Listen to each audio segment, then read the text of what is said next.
सुप्रभात बच्चों। आज हम ततारा वामीरो की कथा के कुछ अंशों की चर्चा करेंगे और देखेंगे कि किस तरह से ततारा का चरित्र कैसा था और वह किन अर्थों में समाज में आज भी पूजनीय है।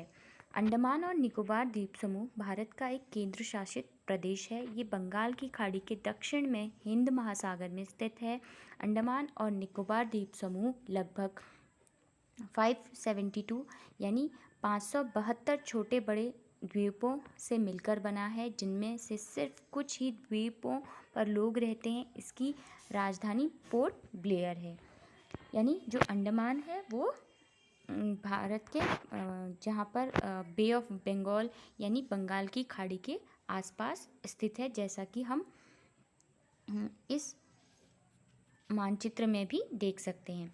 कार निकोबार लिटिल अंडमान से 96 किलोमीटर की दूरी पर है। विश्वास है कि लिटिल अंडमान और कार निकोबार द्वीप समूह एक ही थे। इनके विभक्त होने की लोक कथा है ततारा वामीरो की कथा। चलिए हम इस कथा को समझते हैं।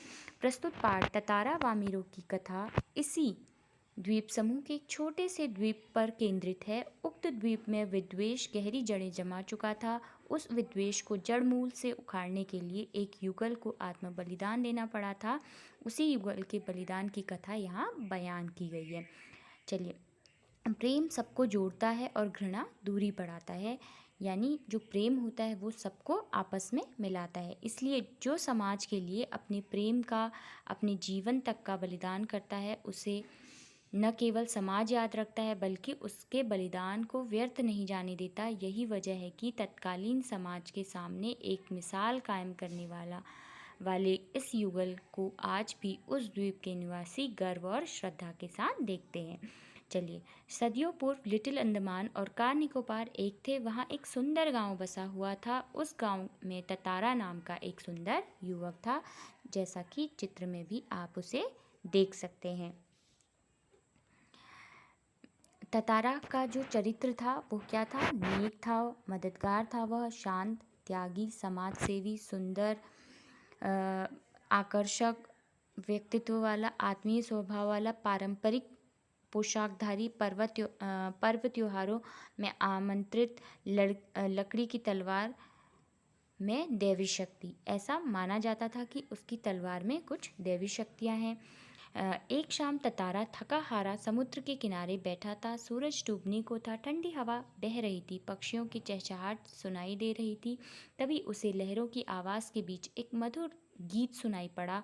वह मंत्रमुग्ध होकर आवाज़ की तरफ बढ़ा। उसने देखा कि एक युवती अपने गीत में खोई हुई है। वह खड़ा होकर सुनने लगा। अचानक लहरों ने उसे भिगा दिया और उसका गाना बंद हो गया।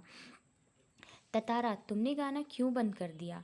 वामीरो, पहले ये बताओ तुम हो कौन? ततारा, तुमने इतना मधुर गाना अधूरा क्यों छोड़ दिया? वामीरो, अजीब आदमी हो, एक ही राग अलाप रहे हो। मैं गाऊं न गाऊं मेरी मर्जी। तुम कौन हो? शायद तुम्हें गांव के नियम नहीं मालूम। यह कहकर वामीरो जाने लगी तो ततारा ने रास्ता रोक लिया। ततारा, नाम बताओ, रास्ता छोड़ दूंगा। वामीरो, ततारा, कल आओगी? वामीरो, नहीं, शायद कभी नहीं। जाने लगी ततारा। वामीरो, मेरा नाम ततारा है, कल मैं यहीं तुम्हारी बाट जोहूँगा, ज़रूर आना। यानी जब ततारा और वामीरो प्रथम बार मिलते हैं तो उनकी मुलाकात किस तरह से होती है?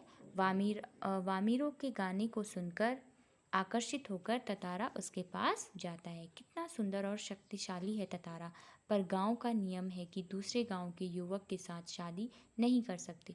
हाँ, उसे भूल जाना ही अच्छा है। यानी जब वामीरो घर आती है तो वह ततारा के बारे में सोचती है, लेकिन फिर भी वह उसे भुला नहीं पाती। आह, कितनी सुंदर है वामीरो, कितना मधुर गाती है। हाय, कब शाम हो गई, कब उसे मिलने जाऊंगा। दूसरे दिन दोनों एक दूसरे से मिलने को आतुर हुए। दोनों एक दूसरे को घंटों केवल देखते रहे। वामीरो चली।